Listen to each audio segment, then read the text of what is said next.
Africa Link. Ghanaians are losing their jobs, and it's a pressing issue. Reports suggest that thousands of public sector employees have had their appointments revoked, especially those hired after December 7th, 2024. That's the day Ghanaians went to the polls to overwhelmingly elect John Mahama as their new president. He promised to create more jobs, but that's not been the case for many. So what's going on? And what impact could this have on the economy? That's what's coming up.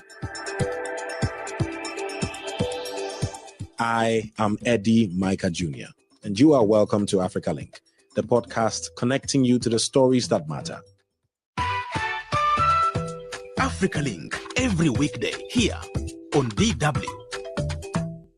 Ghana's Chief of Staff, Julius Deborah, recently directed the annulment of all appointments and recruitments made in the public services after December 7th, 2024, citing non-compliance with established good governance practices. This decision has not been without its controversies, with the opposition and trade unions expressing strong disapproval. Let's delve into this with Professor Lord Mensah, a financial economist from the University of Ghana Business School, and our correspondent in Accra, Ghana, Adwoa Domena. Welcome both of you to the program. Adwoa, what's your take on this? I mean, President Mahama campaigned to create more employment. So why are so many people losing their jobs? Hi, Eddy. Thanks for having me. So yes, on the 11th of February, we woke up to a letter or a directive from the Chief of Staff to several public institutions directing that all persons who were employed from 7th of December, which was election day, up until the day of transition, which was 7th of January, everybody is to go home. Now, let me just give you a backstory. During the transition, right after the elections, I think on December 9th, we have the NDC side. The NDC is a government in power now. Their side of the transition team came out to say that they have intel that there were a lot of mass recruitments that the outgoing government had done. And so they needed clarification from this government on who these people are, what regulations they were subjected to, or employment regime they were subjected to, so as to enable them know that when they come into office, are we keeping these people or are we letting them go? But according to them, that information they required was not given to them. And so when they came into office, one of the first things they had to do was to, issue this directive and say that we warned you that if you give any last minute employment, we are going to subject these employment to review.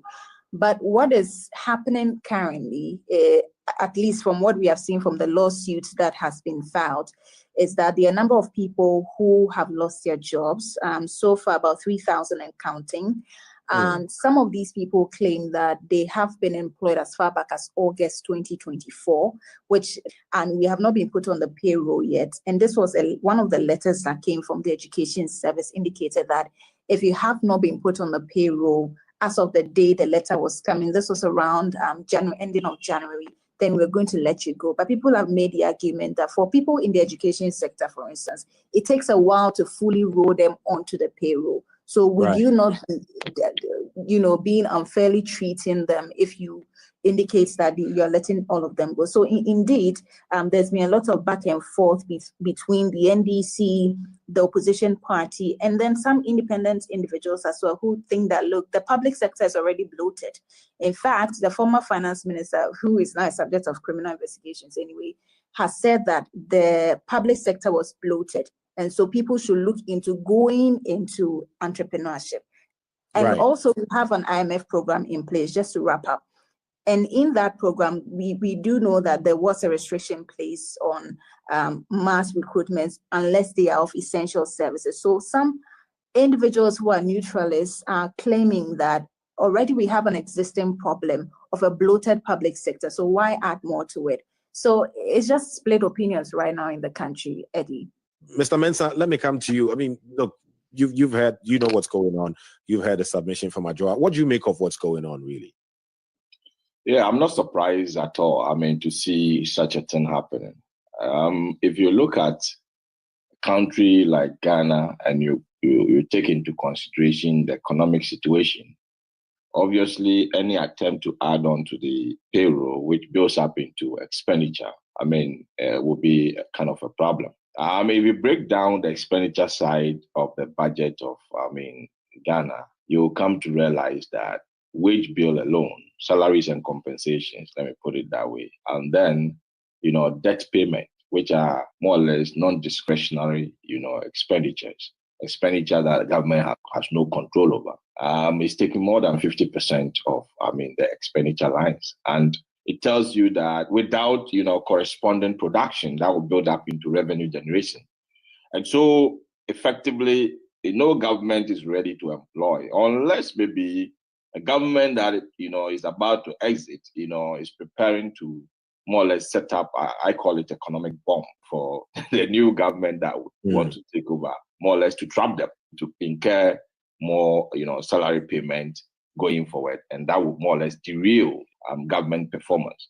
You see, we are in IMF program, and the program in its own wisdom tells us that we should rationalize our expenditure and then enhance revenue generation. Right. And so from where I sit, if you are a government and you come to power, and I think people have been, employed without necessarily knowing the key sectors of the economy where they've been employed to, we should appreciate that the various sectors of the economy may have their employment needs. Some of them may not need employment at all. So effectively, I heard Adwoa mentioning, education and health sector. These are essentials, and which I know every year they employ to those sectors. So if it's those sectors that the government needs to restore those revocations, I go for it. But any other employment, I think we need to relook at the budget lines and see how things will go. Employing is more or less creating jobs, but we need to also appreciate that Ghana's position now, we need what we call private sector-led job creation. And that is very, very important. We cannot continue to allow, government to be the main employer in the economic space we have in the country. That's my thinking anyway. If the NDC government is saying that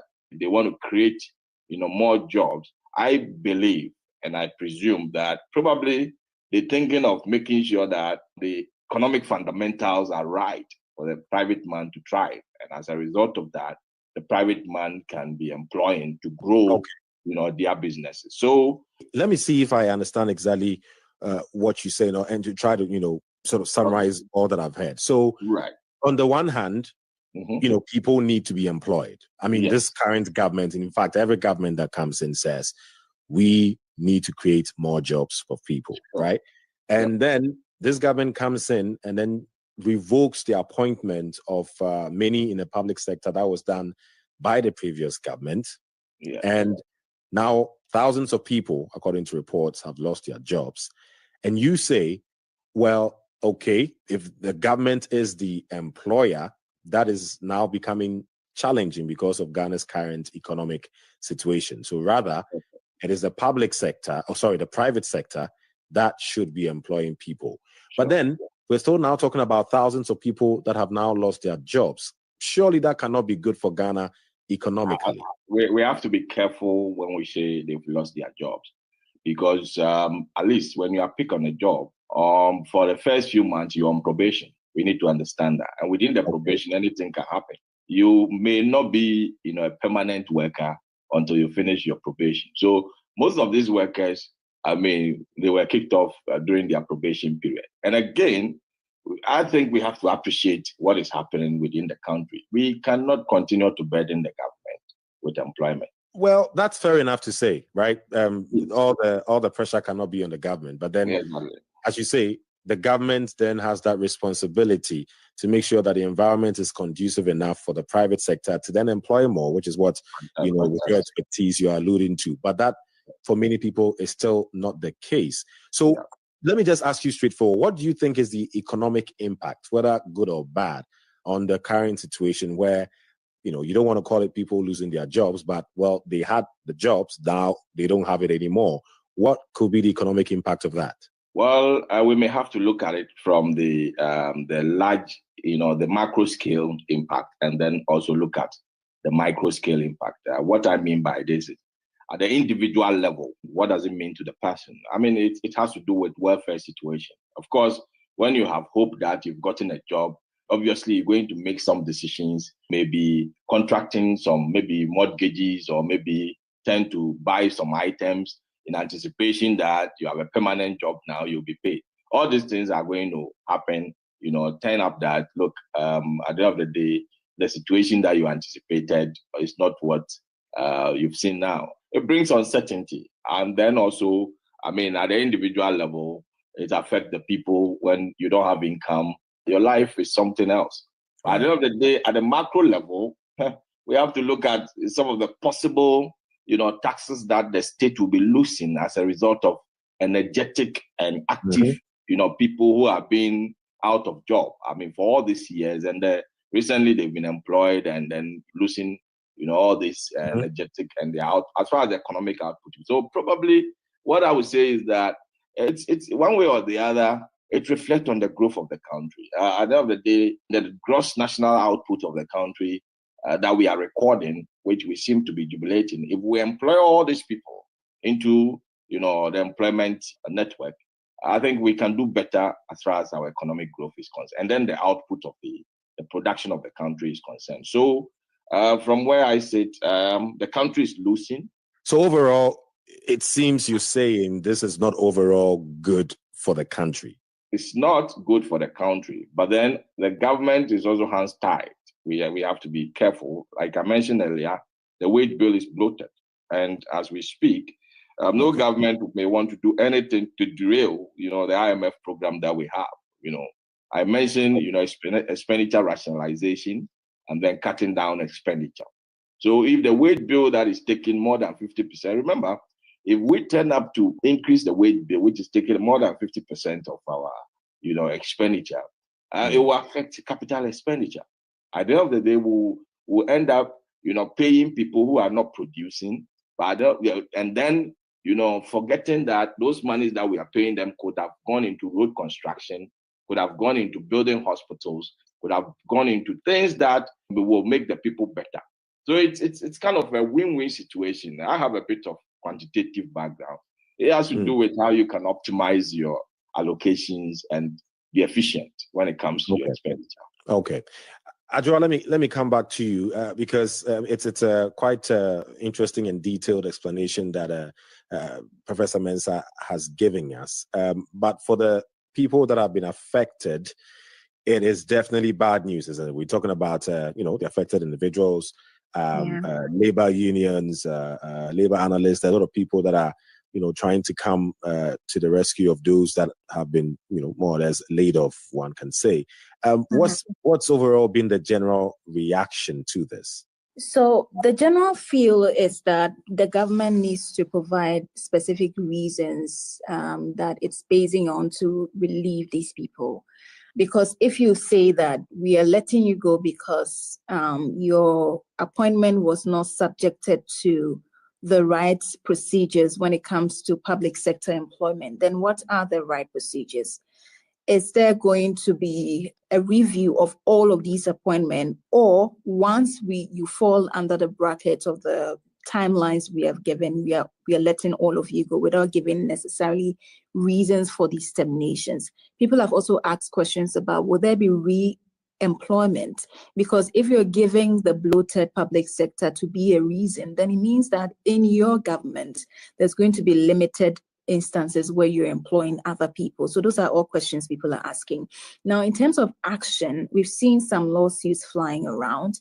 We've seen some members of the opposition try to draft an online petition. So if you go online, you find the link, you click on the link, you're asked to input your name, your organization, where you work, all the details, and then why you're signing on to the petition. And the last check I had, they had about 3,000 people who had been affected, in addition to people who have jointly said that they are filing a lawsuit against the government for this reversal or for this dismissal.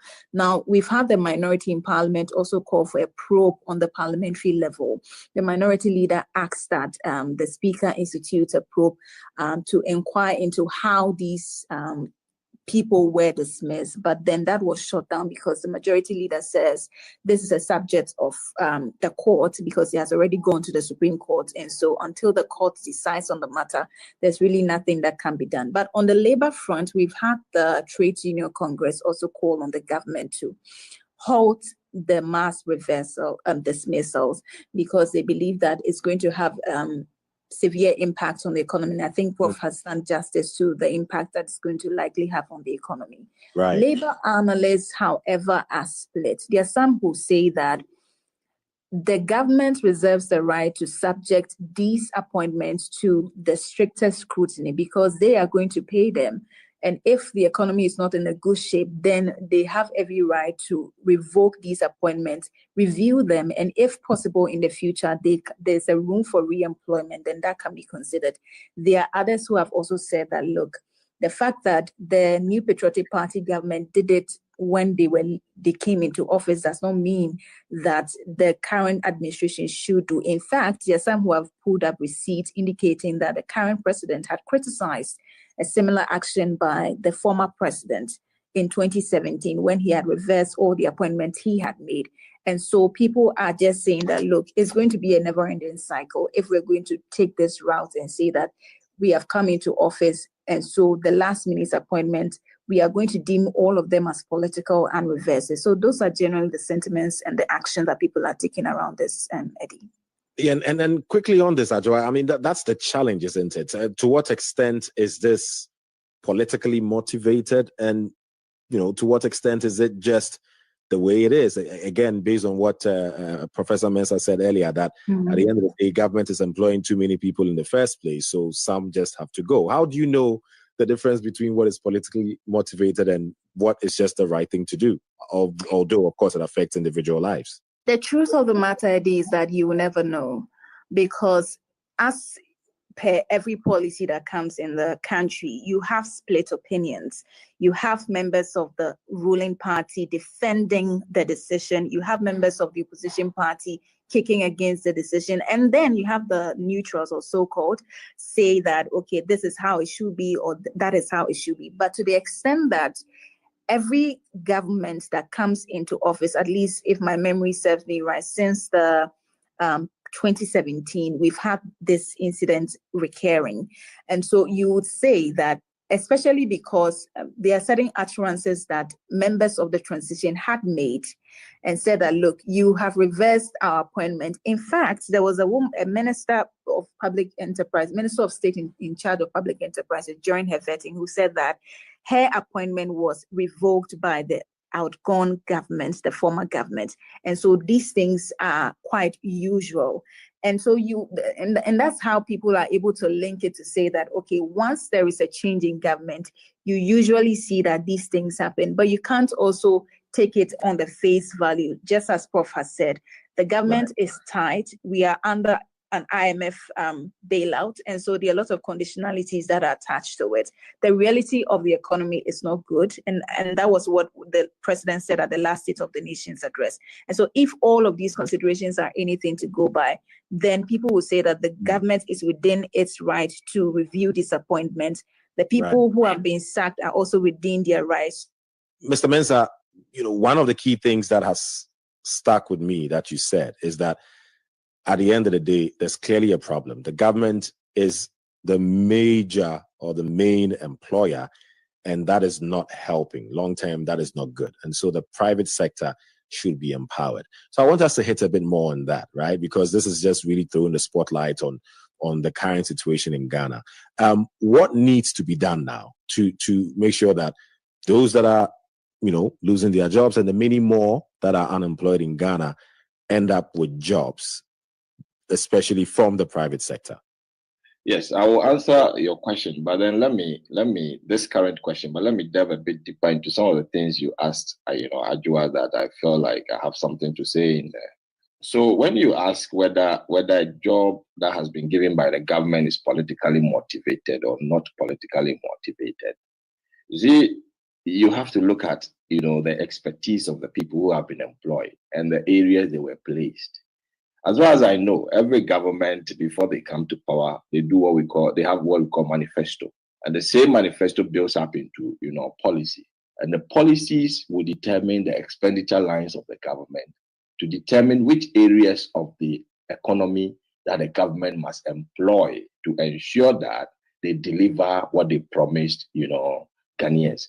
So it will make, economic sense, and it will not make business sense for any government that is about to leave power within the transition period. I know there's a law. I don't know whether it's an LI or it's a law or it's part of the constitution that prevents, any government that is going out of power to employ or create any liability, possibly sign any contract within the 7th December of election and then the 7th December of, 7th January of the swearing in of the incoming administration. So from where I sit, we need to look into this carefully. I mean, look at from management and, business perspective, whether it makes sense to employ when you're going out of power. You have somebody who has done, food and nutrition, and he'll be placed in SNIT. Whilst you have people who have done what we call actuarial science, with people with a business background who can fit into SNIT, moving around without, having job to do. That's actually a good point. You're talking about having square pegs in round holes. Yes, that is likely to happen when you allow government that is going out of power to employ. I mean, that's right. From business. We don't know. That's a good point. We're not sure. I guess it's going to be looked into. We're not sure if that's exactly the situation in this case, and if that's why people. I said it's a possibility. I mean, we may have to be careful. Right. So that's good to know. It's a good point. Come back to your question as to what government is supposed to do. Yes. So the private man needs business-friendly, economy to operate in. And if I say business-friendly economy, I'm talking about an economy where interest rates are low, there's stability in prices, and then possibly, if it's an import-driven economy, tariffs that are placed at the importation, at the harbor, and all those places will come down. So from where I sit, is the government that needs to place all these things. That is why if you have a government that is determined to cut down expenditure, it will not fuel up unnecessary tariffs, right? At the end of the day, if the tariffs goes down, you're going to get more businesses, coming up, because Ghana is a typical import-driven economy, and if you get more import, that is when the inland, economic activities are going to fall up. And every business, once they realize, there is low interest rate structures, that is having access to cheap funds, and then also if there is, price stability, which, the consumer knows what he's consuming every now and then, businesses may want to grow. And if they're growing, obviously they were going to grow with labor. And so they will come to the market to employ. So it's just getting the economic fundamentals right for the businesses to thrive. So from where I sit, that is all businesses need, to ensure that they operate very well. Thank you very much, Mr. Mensah. I'll give you, Adwoa, the final words here. It doesn't seem the government has given any indication of reversing this directive, even though there's a lot of public pressure, right? What's going to happen now? Well, Eddie, the positive news, because I recently saw one member of parliament, aspirant, who indicates that the dismissals in the education sector, majority of them have been reversed. So teachers who were asked to go home have been asked to come back. That is the indication we are getting. We do not know yet. We haven't authenticated yet whether they have resumed to their positions. But that is the whole point about the lawsuit. People are hoping to challenge the decision by the government and hope that it reverses the mass dismissal. At least, if not re-employ all of them, the people who qualify to be there should be put back. I think we'll have to keep tabs on it. It's quite a fluid situation, especially because of the court cases that may come out of this and the back and forth that is happening. So we'll keep tabs on it and see how things go. But many thanks for your time, sharing your thoughts and insights with us. Professor Lord Mensah, financial economist from the University of Ghana Business School. Also, Adwoa Domena, DW correspondent in Accra, Ghana. Thank you very much. Thank you for having me. Thank you, sir. The mass dismissals have reportedly impacted various sectors, including security personnel, nurses, and teachers. The government has defended the decision by citing irregularities in the recruitment processes by the previous government. They assure that new recruitment processes will be conducted fairly. We want to hear from you. Please share your thoughts with us on our Facebook page, DW Africa. Listen to us on Spotify or wherever you get your podcast from. Don't forget to click follow and subscribe to our DW Africa YouTube channel so you never miss an episode. This show was co-produced and edited by Isaac Mugabe. And I am Eddy Micah Jr. Thanks for listening. DW News.